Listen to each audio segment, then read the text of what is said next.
Hi, everyone. Hello. On page 212 of the Proclaimer's book, the chapter is Development of the Organization Structure.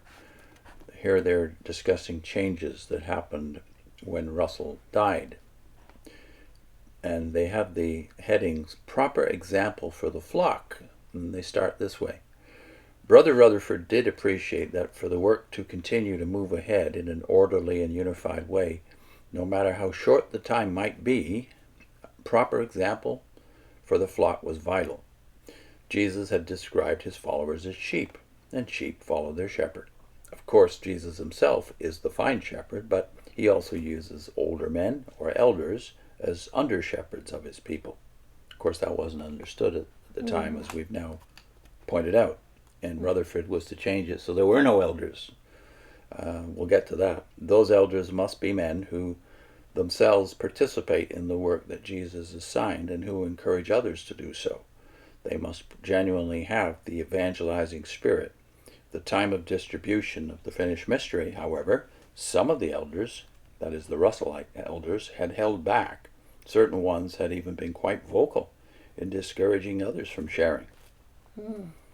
A highly significant step toward correcting this situation was taken in 1919, when the magazine The Golden Age began publication. This was to become a powerful instrument for publicizing the kingdom of God as the only lasting solution to the problems of mankind. Each congregation that desired to share in this activity was invited to ask the society to register it as a service organization. Then a director, or service director, as he came to be known, not subject to yearly election, was appointed by the society. They have a footnote here which says, through the service director, the field service of those associated with the congregation or class was to be reported to the society each week, starting in 1919. Surveillance. As the local representative of the society, he was to organize the work, assign territory, and encourage participation by the congregation in the field service. Thus, alongside the democratically elected elders and deacons, another type of organizational arrangement began to function, one that recognized appointive authority outside the local congregation, and that gave greater emphasis to the preaching of the good news of God's kingdom. And there they also have a footnote that says, as outlined in the folder Organization Method, each congregation was to elect an assistant director and a stockkeeper. These, along with the society-appointed director, made up the local service committee. The terminology is already changing, isn't it? It's very corporate language, directors and the society even. But the leaders being inserted into the congregation who weren't necessarily even associated with the congregation, they're coming from Brooklyn. Yeah. As William Schnell points out in his book, 30 Years of Watchtower Slave, when he came in just around this time, the early 20s, he noticed this. The change was very rapid between 1921 and about 1938. Everything had changed. The elders are completely gone. Yeah. But you admit here that there was a period, at least, where there was a coexisting of the elders of the Russell era with the imposed service, what's he called? Service? Director? Yeah. And then you have the terminology of in the society appointed director, society appointed. This is new. An assistant director and stockkeeper. Yeah. It's a very corporate language. You don't find this in Scripture at all, this kind of language. Just compare it to the New Testament language. Yeah. And then you wonder why some of the elders balk at what's going on during this period. Well, why do they balk? Look what they're being asked to distribute, the finished mystery. If you've read the finished mystery, you know why they didn't want to go out with it. So what were the innovations? Well, the finished mystery is bad enough, but they've also got the Golden Age to deal with. Well, this is all coming from above. It's not even associated with Russell now, the editors of that magazine, and Russell is still being insisted upon as the faithful and discreet slave for another 10 years. Yeah. But all of this would have seemed very radical. It's kind of like what happened in the Watchtower over the last 10 years. Like these changes coming one after another, one involving the faithful and discreet slave definition. And, you might have problems with the 6 volumes of Russell, but I think if you were living then and then you read the finished mystery, I think you would notice, wow, this is really strange stuff. The tone of it even. Yeah, the tone of it is so different from the 6 volumes. And then the stress on him being, Russell being the FDS is absolutely very, for sure. There's very dominant. And even deifying him, calling him the voice of Jehovah, and all kinds of the man with the references. writer's ink horn. Yeah. So they deified Russell. At the same time as they're deifying Russell, and we should note this is the first time in public. Russell's own books don't deify Russell. They kind of imply that he's the man. Yeah. But they don't deify him, and they don't call him the voice of Jehovah. Yeah. The only one that God is using. That's the language of the finished mystery. And Russell, I mean, at the beginning of his books, he's a lot more conciliatory with the clergy, with Christendom. It gets a little harsher as he goes on, but nothing like the finished mystery, which just slanders them throughout and vilifies them. And you've already mentioned that also during this period they put out that pamphlet about Babylon falling. They just said it fell in 1881 actually, 78 or 81 when the kingdom was born in heaven. The Babylon was fallen invisibly, but now you have now said in the finished mystery it will fall completely.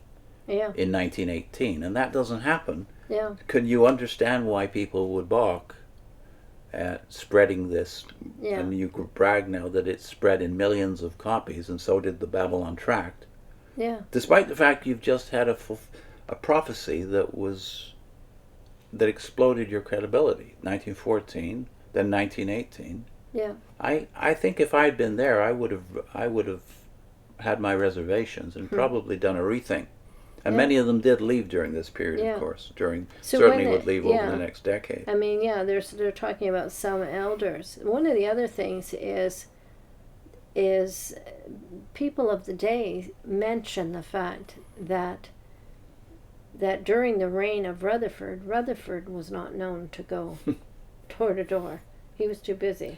Yeah, I even got that from loyal witnesses and elders, people who remembered that era, who I pioneered with, who came in the Watchtower during the 1930s, for instance, who made the point that, well, Rutherford didn't go house to house. He was too busy.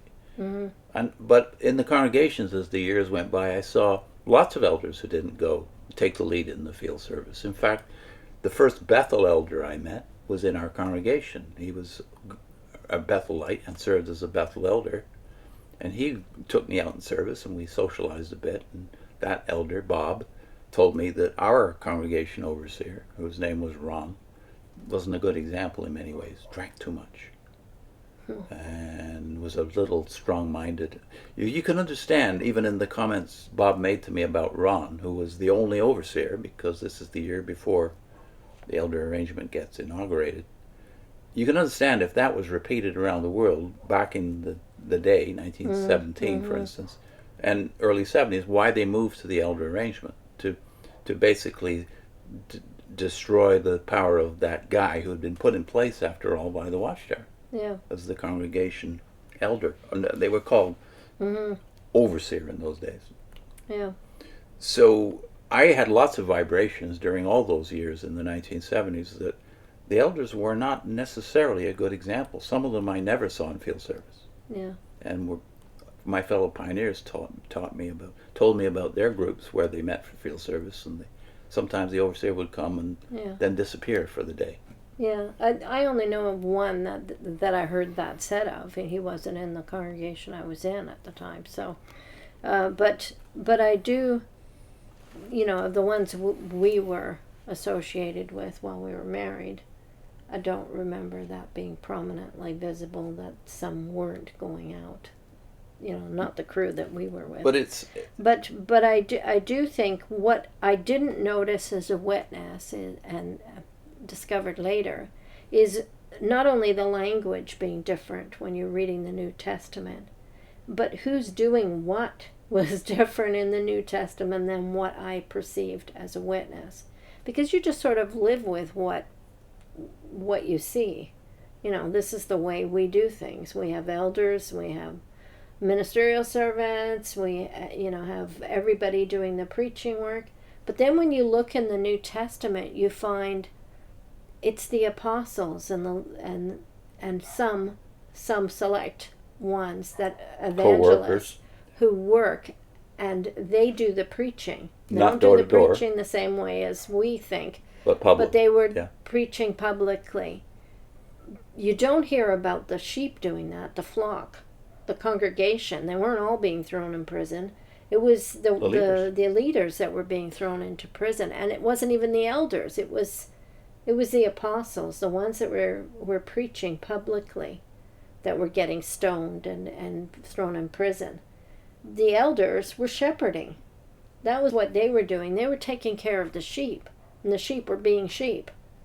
But the apostles were doing the preaching. So what you have in the Watchtower, though, is the so-called shepherds are usually the ones who are not doing the field service. It's the sheep that are being sent out to do the work. And the sheep are like sheep without a shepherd, because people complain about this, that they didn't have people taking care of them when they were going through troubles. You didn't have the feeling that somebody was watching out for you. Yes. It was inconvenient. It would take away from them doing the preaching work a lot of the time. So they, or arrange for meetings, Kingdom Hall meetings. So they were so busy with that the sheep get neglected. So the qualifications of elders is not how many pastoral visits did you make this month. Can you list those on the service report? It's always the number of hours they do in the preaching work. That's right. And it's a bare minimum, isn't it? As long as you get, in my day, it was 10 hours. If they got 10 hours, they were fine. But if you got less than that, the circuit overseer might ask you, are you setting a good example for the flock?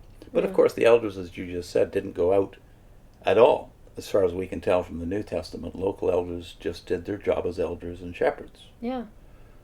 So that's all wrong.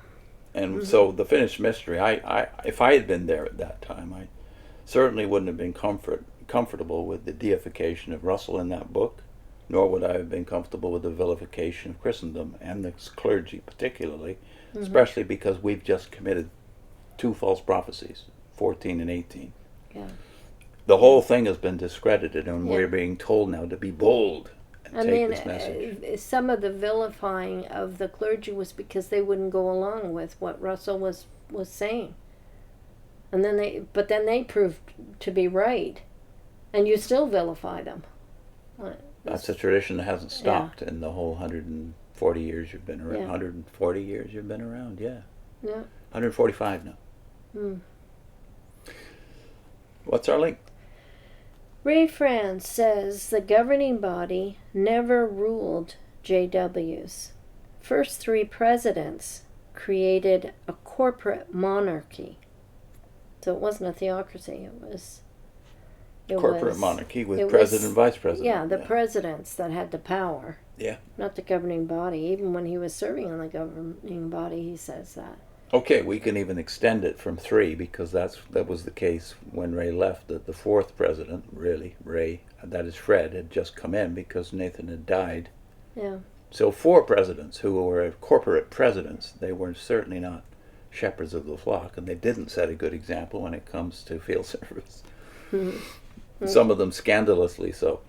And they didn't set good examples in other ways either, in their materialism and their public and their personal habits, let's say. So that's a Ray France video. I think it's from the Crisis of Conscience, the first few chapters of Crisis of Conscience. But Okay. I could be wrong. Yeah, I don't know. I didn't write which book it was. But it's on your screen anyway. Yeah. See you next time.